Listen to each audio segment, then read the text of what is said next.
नमस्कार दोस्तों, आप सभी का अपने YouTube चैनल सिंपल स्टडी पर स्वागत है। दोस्तों, एक नए वीडियो की शुरुआत करते हैं और इस वीडियो में हम 26 फरवरी 2024 के सभी महत्वपूर्ण करंट अफेयर्स को देखेंगे। तो दोस्तों, वीडियो में आगे बढ़ने से पहले अगर आपको इस वीडियो को PDF चाहिए तो आप हमारे टेलीग्राम चैनल से जुड़ करके इस वीडियो का PDF प्राप्त कर सकते हैं। टेलीग्राम चैनल का लिंक आपको वीडियो के डिस्क्रिप्शन बॉक्स में मिल जाएगा। तो चलिए वीडियो की शुरुआत करते हैं। सबसे पहला प्रश्न है, अंतर्राष्ट्रीय गीता महोत्सव का 5वां संस्करण कहाँ आयोजित होगा? तो इसका आयोजन श्रीलंका में किया जाएगा। अंतर्राष्ट्रीय गीता महोत्सव का 5वां संस्करण 1 से 3 मार्च तक श्रीलंका में आयोजित किया जाएगा। इसका आयोजन कुरुक्षेत्र विकास बोर्ड, जो हरियाणा सरकार के अंतर्गत आता है, और 48 कोस तीर्थ निगरानी समिति के द्वारा किया जाता है।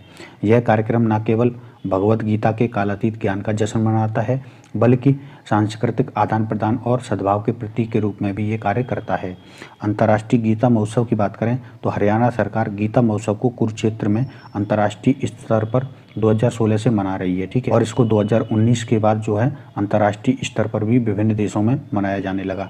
तो सबसे पहली बार ये 2019 में मॉरिशस और लंदन में मनाया गया, ठीक है। और उसके बाद सितंबर 2022 में कनाडा में आयोजित किया गया और अप्रैल 2023 में ऑस्ट्रेलिया में, और 7 से 24 दिसंबर 2023 तक ये कुरुक्षेत्र हरियाणा में, और इसका 5वां संस्करण 1 से 3 मार्च 2024 तक श्रीलंका में आयोजित किया जाएगा। दादा Saheb Phalke international film festival यानी DPIFF पुरस्कार 2024 का आयोजन कहाँ हुआ है? तो इनका आयोजन हुआ है मुंबई में।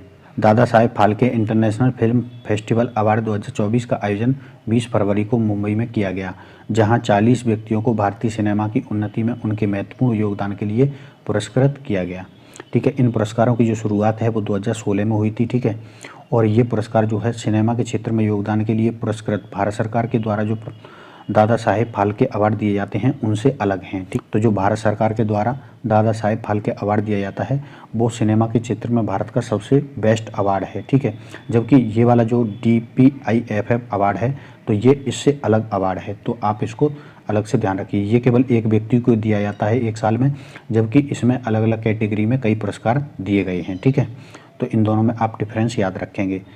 और इसके विजेताओं की सूची यहाँ पर दी गई है, तो आप इसको पढ़ सकते हैं, PDF में दिया गया है, ठीक है। तो बेस्ट एक्टर का जो अवार्ड है वो शाहरुख खान को दिया गया है जवान मूवी के लिए। बेस्ट एक्ट्रेस का अवार्ड रानी मुखर्जी को दिया गया है, ठीक है। बेस्ट फिल्म का अवार्ड जवान फिल्म को दिया गया है। तो ये पूरी लिस्ट आपको PDF में मिल जाएगी, आप वहाँ से पढ़ सकते हैं। 7वें उत्तर पूर्व युवा महोत्सव 2024 का आयोजन कहाँ किया जाएगा? तो इसका आयोजन किया जाएगा त्रिपुरा में। युवा मामले और खेल मंत्रालय ने बहुप्रतीक्षित 7वें उत्तर पूर्व युवा महोत्सव 2024 के आधिकारिक तौर पर लोगो का अनावरण किया है, तो ये लोगो जारी किया है। इसके अलावा फेयर लीफ बंदर को इसके शुभंकर के रूप में चुना गया है, जो उत्तर पूर्व की अद्वितीय जैव विविधता और विरासत का प्रतीक है। त्रिपुरा में 26 से 29 फरवरी तक आयोजित होने वाले इस 4 दिवसीय सांस्कृतिक समारोह युवाओं, कला, परंपरा का एक शानदार संगम होने का वादा करता है, ठीक है। यह महोत्सव राष्ट्रीय सेवा योजना और नेहरू युवा केंद्र के सहयोग से उत्तर पूर्व के 8 राज्यों के युवा प्रतिनिधियों के साथ इसको आयोजित किया जा रहा है। केंद्र सरकार द्वारा महिला सुरक्षा योजना कब शुरू की गई? ठीक है, तो इसकी शुरुआत की गई थी 2021-22 में। केंद्र सरकार ने महिला सुरक्षा के लिए चलाई जा रही महत्वाकांक्षी योजना महिला सशक्तिकरण के लिए मिशन शक्ति योजना को 2025-26 तक जारी रखने का फैसला किया है। इस परियोजना पर होने वाले कुल व्यय 1179.72 करोड़ रुपए में से 885.49 करोड़ रुपए गृह मंत्रालय अपने बजट से प्रदान करेगा, जबकि 294.23 करोड़ रुपए निर्भया फंड से दिए जाएंगे। इस योजना के तहत देश के 13,557 पुलिस थानों में महिला हेल्प डेस्क स्थापित किए गए हैं और 824 मानव तस्करी रोधी इकाइयाँ स्थापित की गई हैं। शेष 3,329 पुलिस थानों में महिला हेल्प डेस्क स्थापित किए जाएंगे। इसके अलावा प्रतिवर्ष 5,000 पुलिसकर्मियों को महिलाओं और बच्चों के खिलाफ अपराध की रोकथाम के लिए प्रशिक्षित किया जाएगा। वर्ष 2021-22 में शुरू मिशन शक्ति मिशन मोड में यह परियोजना शुरू की गई, जिसका उद्देश्य महिला सुरक्षा, संरक्षा और सशक्तिकरण के लिए समर्थन को मजबूत बनाना। फरवरी 2024 में बुद्ध और उनके शिष्यों के अवशेष को प्रदर्शनी के लिए किस देश में ले जाया गया है? तो ये ले जाया गया है थाईलैंड में। भगवान बुद्ध के 4 पवित्र पेपरहवा अवशेष और 2 शिष्यों अरेहत सारिपुत्र और अरेहत मोदगल्यान के अवशेष 22 सदस्यीय प्रतिनिधिमंडल के साथ 26 दिवसीय प्रदर्शनी के लिए 22 फरवरी 2024 को थाईलैंड के बैंकॉक में पहुंचे हैं। इस प्रतिनिधिमंडल का नेतृत्व बिहार के राज्यपाल राजेंद्र विश्वनाथ आर्लेकर और केंद्रीय सामाजिक न्याय अधिकारिता मंत्री डॉक्टर वीरेंद्र कुमार ने किया है। इसके लिए 22 फरवरी को थाईलैंड के धार्मिक कार्य विभाग और राष्ट्रीय संग्रहालय ने थाईलैंड राष्ट्रीय संग्रहालय में पवित्र अवशेषों के लिए एक प्रदर्शनी पर हस्ताक्षर किए थे। किस देश की निजी कंपनी ने चांद पर पहला कॉमर्शियल अंतरिक्ष यान उतारकर इतिहास रच दिया है? तो ये अमेरिका की कंपनी ने इतिहास रचा है। पहली बार किसी निजी अमेरिकी कंपनी ने चांद की सतह पर अपना मून लैंडर उतारकर इतिहास रच दिया है। इंट्रोइटिव मशीन्स नाम की ह्यूस्टन की ये कंपनी पहली निजी कंपनी बन गई है जिसने सफलतापूर्वक चांद पर अपना लैंडर उतारा है। कंपनी ने ओडिसियस नाम का अपना मून लैंडर चांद के दक्षिणी ध्रुव पर उतारा है। ओडिसियस को बीते सप्ताह फ्लोरिडा के कैप कनावेरल लॉन्च स्टेशन से छोड़ा गया था। अब हम अन्य महत्वपूर्ण खबरें देख लेते हैं। तो पहली खबर है, महाराष्ट्र के पूर्व मुख्यमंत्री और लोकसभा अध्यक्ष मनोहर जोशी का 23 फरवरी 2024 को निधन हो गया। मध्य प्रदेश सरकार राज्य के मुख्य आकर्षण ओंकारेश्वर के स्टैच्यू ऑफ वननेस से गुजरात के स्टैच्यू ऑफ यूनिटी के बीच क्रूज सेवा का आरंभ करने का निर्णय लिया है। राज्य सरकार यह क्रूज सेवा नर्मदा नदी में लगभग 130 किलोमीटर तक चलाएगी। CJI DY चंद्रचूड़ ने 22 फरवरी 2024 को सर्वोच्च न्यायालय के परिसर में आयुष समग्र कल्याण केंद्र का उद्घाटन किया है। यह शारीरिक, मानसिक, भावनात्मक कल्याण के लिए एक समग्र देखभाल उपलब्ध कराता है। इंडिया रेटिंग एंड रिसर्च ने वित्तीय वर्ष 2024-25 के लिए भारत की GDP वृद्धि दर मध्यम होकर यानी कम होकर 6.5% हो जाएगी। ठीक है, जो भारतीय रिजर्व बैंक ने 7% का अनुमान लगाया है उससे ये थोड़ा कम है। खान मंत्रालय के अनुसार दिसंबर 2023 में भारत के खनिज उत्पादन में 2022 की समान अवधि की तुलना में 5.1% की उल्लेखनीय वृद्धि दर्ज की गई है। ठीक है, दिसंबर के लिए खनन और उत्खनन क्षेत्र का खनिज उत्पादन सूचकांक 139.4 तक पहुंच गया है। पिछले वर्ष की तुलना में ये महत्वपूर्ण वृद्धि को दर्शाता है।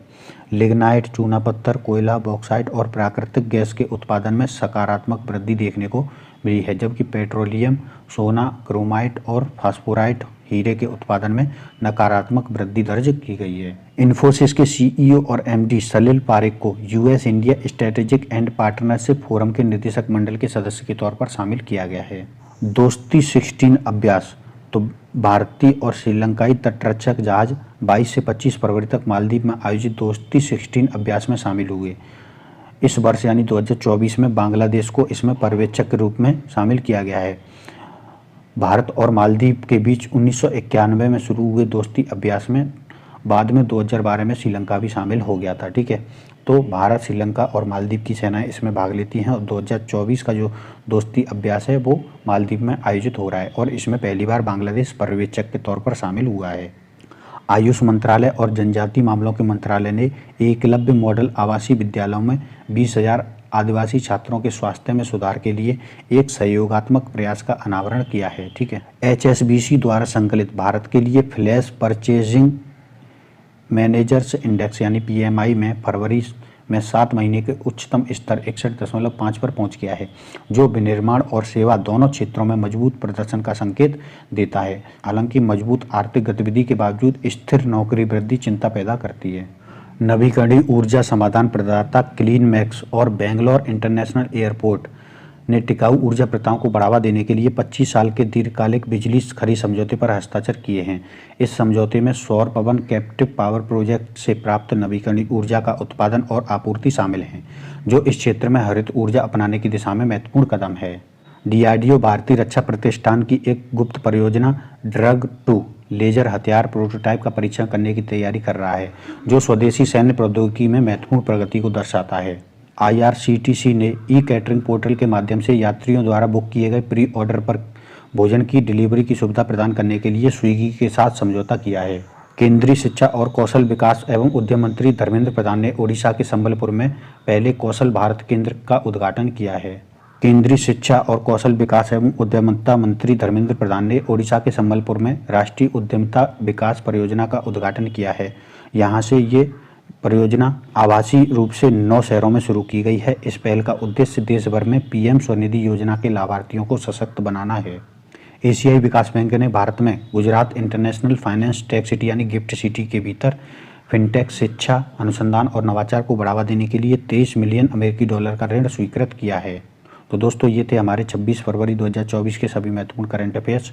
इस वीडियो में फिलहाल इतना ही। अगर आपको ये वीडियो पसंद आया है तो वीडियो को लाइक करिए, चैनल को सब्सक्राइब कर लीजिए एवं अपने दोस्तों तक भी शेयर करिए। धन्यवाद।